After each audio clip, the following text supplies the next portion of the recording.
What's up, meta nerds? After breaking down the home one, let's get into what might be the second most popular Mon Cal creation. The MC80 Liberty-type heavy star cruiser, simply known as the Liberty-class cruiser, was a heavy star cruiser that typically measured 1,200 meters in length, though some ships of this line reached up to 1,500 meters, or about 3,937 feet, making the shortest ones of this line just a bit longer than the Venator, and the longest variant just a Zillo Beast plus Jawa triplets shorter than the ISD. This vessel was part of the MC80 Star Cruiser line, which included two main types. One of these was that larger one, which most of us know as the heavily armed MC80A Home 1 type heavy star cruiser.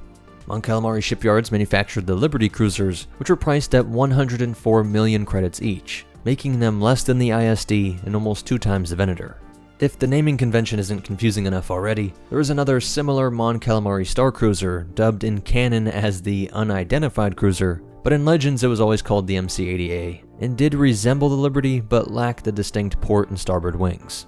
And it's not just the diversity over all these different lines, but no two MC80s were alike. Each was built with a unique design tailored for its original role as a civilian transport. These ships served as long-range explorers or luxury passenger vessels, and each cruiser was carefully handcrafted by whoever commissioned it with precise specifications. These ships were long, sleek, and had an organic shape, and were able to rival the Imperial II class Star Destroyers in both length and overall mass. They were sturdy, over-engineered, and well-suited for the challenges of constant interstellar travel and combat. The Liberty class could carry enough supplies for 2 years of constant operation.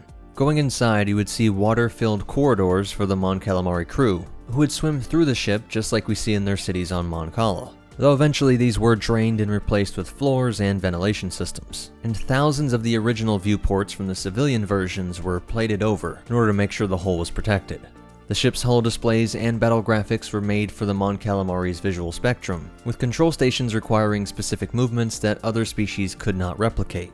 The pale interior featured multiple passageways, a communication center, storage rooms, security areas, and airlocks. Even some of the original Liberty cruisers came with military-grade deflector shields, and of course, all retrofitted ships had deflector shield generators. They were powered by 9 M8 Star Drive engines, allowing speeds of up to 60 megalight or 975 kilometers per hour in atmosphere, putting it right there with the Venator and exactly the same as the ISD.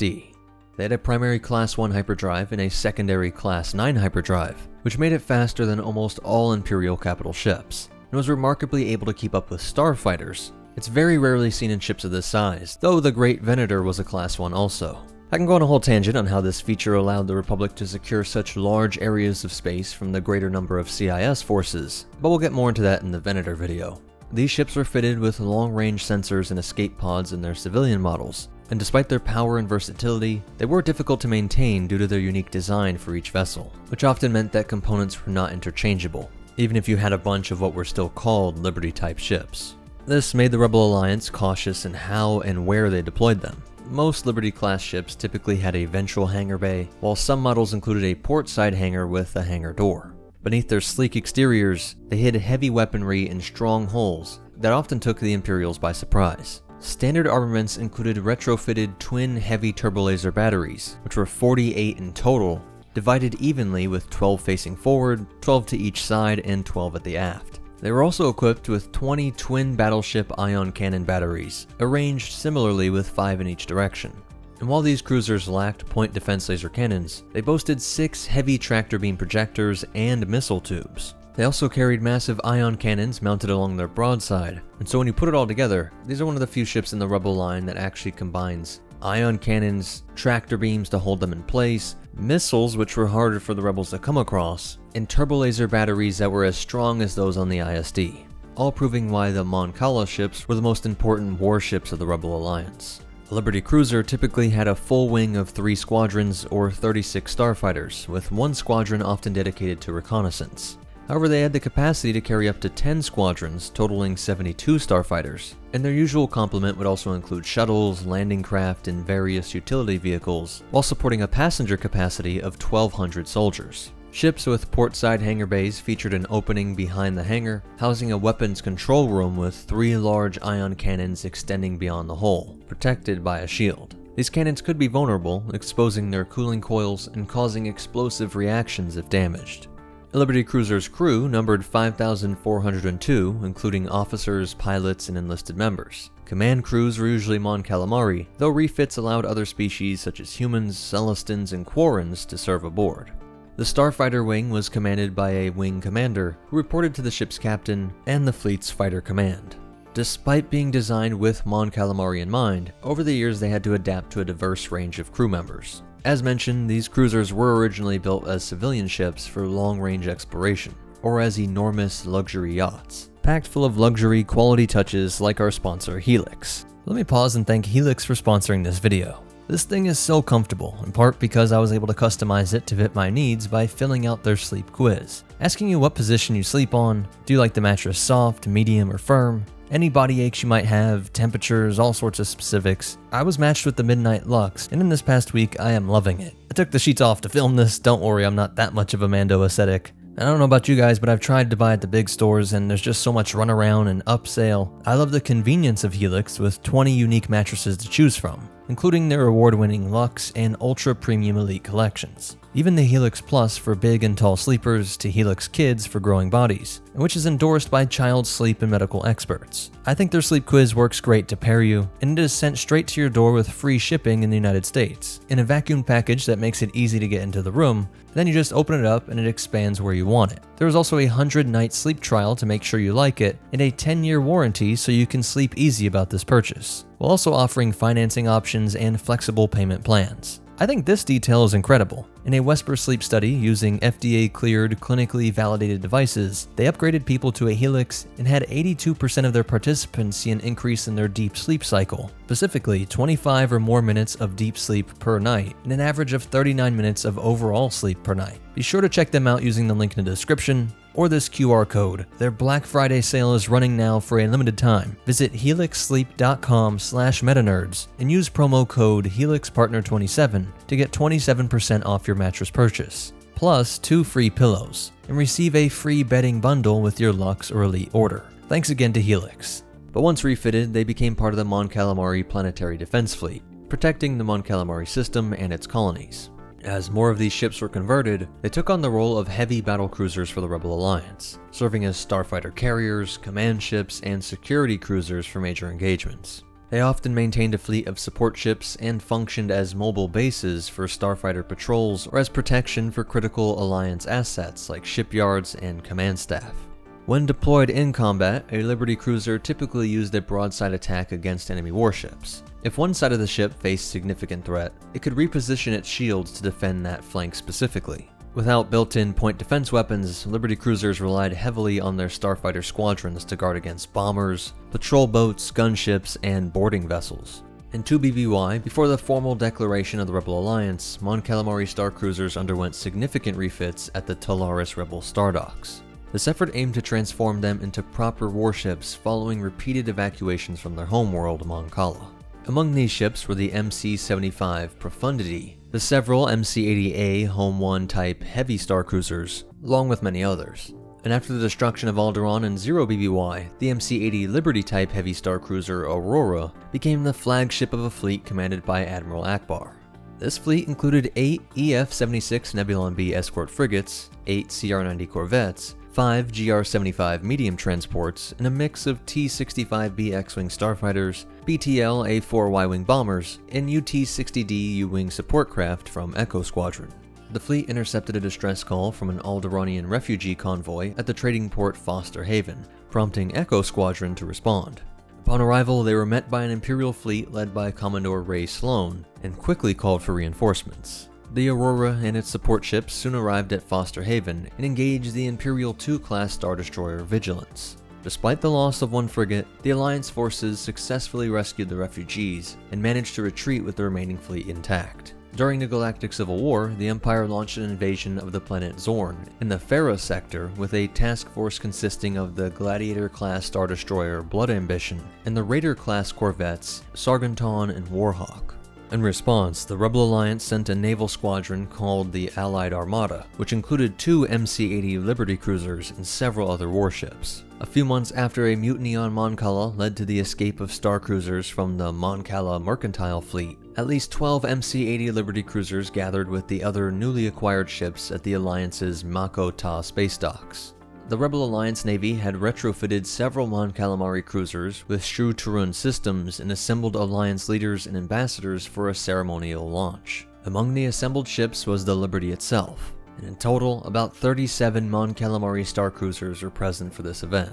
But as the ceremony began, it became clear that critical systems across the fleet were non-functional, and at that moment, Darth Vader and the Imperial Death Squadron, which included the Executor, and 3 Imperial II-class Star Destroyers emerged from hyperspace and destroyed the cruiser Yavin's Hope.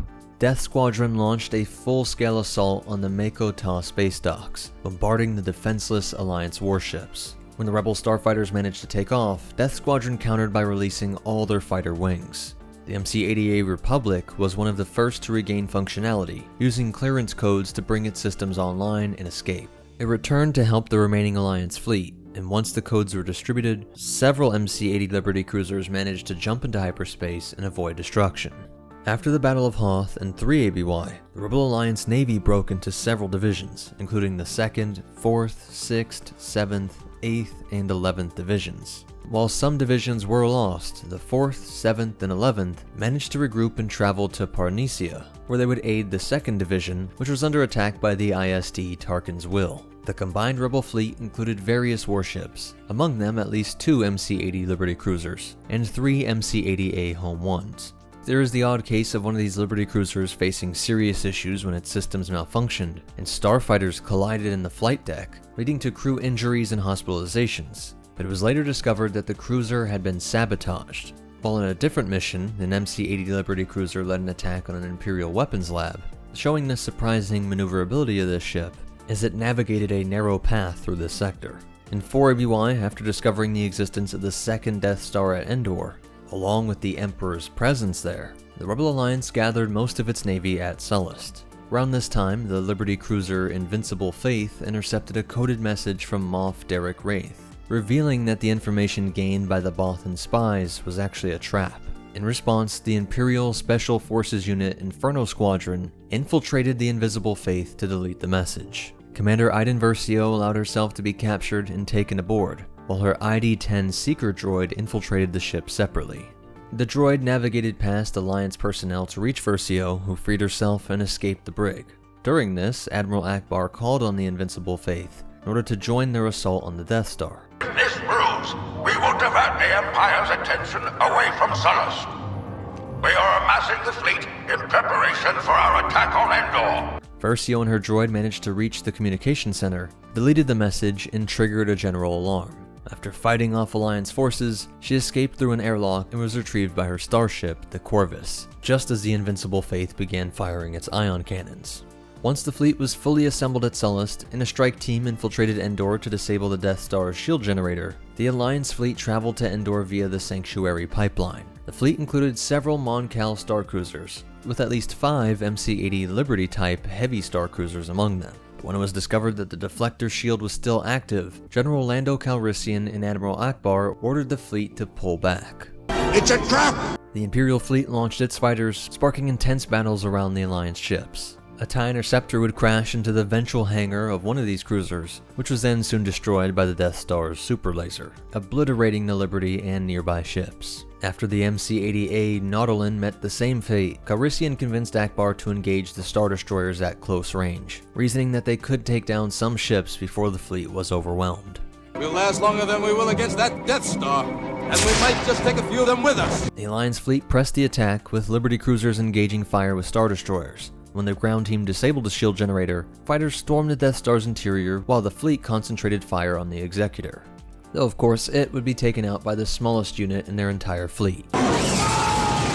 After the Death Star's destruction, an MC-80 Liberty cruiser descended to Endor's surface as Alliance dropships delivered reinforcements. Inferno Squadron, stationed near the ruined shield generator, did manage to escape and reach orbit, where 2 MC-80 Liberty cruisers navigated through the Death Star's wreckage, toward a 3rd cruiser battling the ISD Eviscerator. Inferno Squadron fought off rebel forces and regrouped with the Eviscerator before making their escape.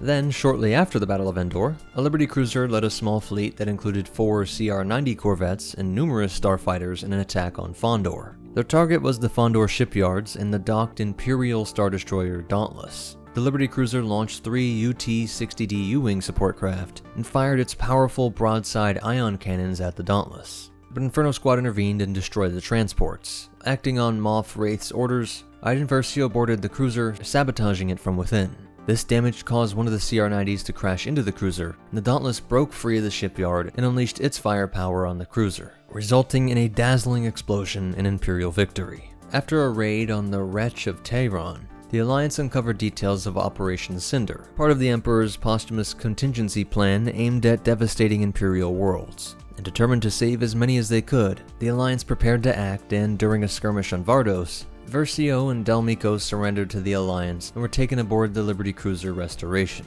And it was in the hangar bay that General Lando Calrissian convinced them to join the mission to stop Operation Cinder on Naboo. The Alliance fleet, including Danger Squadron, the Restoration, and the Melcrawler II, were able to work with the local Naboo forces in order to secure a victory.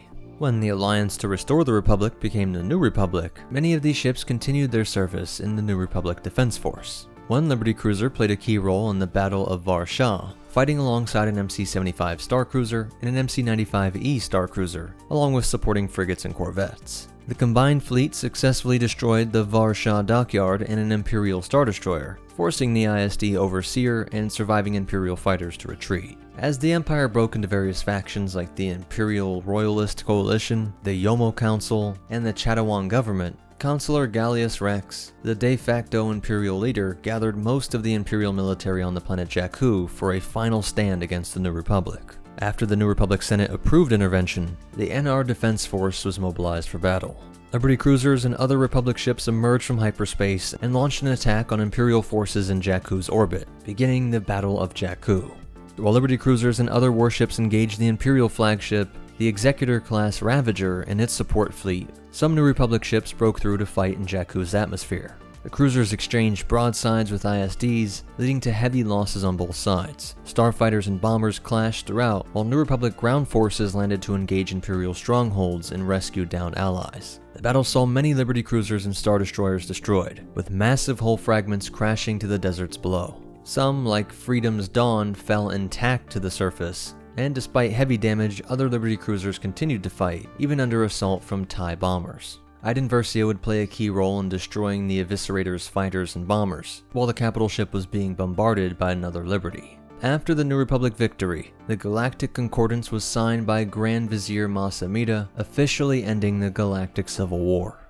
That's it for its breakdown, and as for behind the scenes facts, it first appeared in Return of the Jedi, where ILM crafted a detailed miniature model for the Liberty cruiser, along with the MC80A Home 1 type. But most of the differences are really just adding wings onto the existing Mon Calamari Star Cruiser model, meant to make this final battle show the diversity of the Rebel fleet. If you want to learn more, be sure to check out all these resources used. Please hit that like button, it's the best way to help me out. Subscribe to see more and check out these other videos, I'm sure you'll like them. But most important of all, remember, never underestimate the fish folk, and the Force will be with you. Always.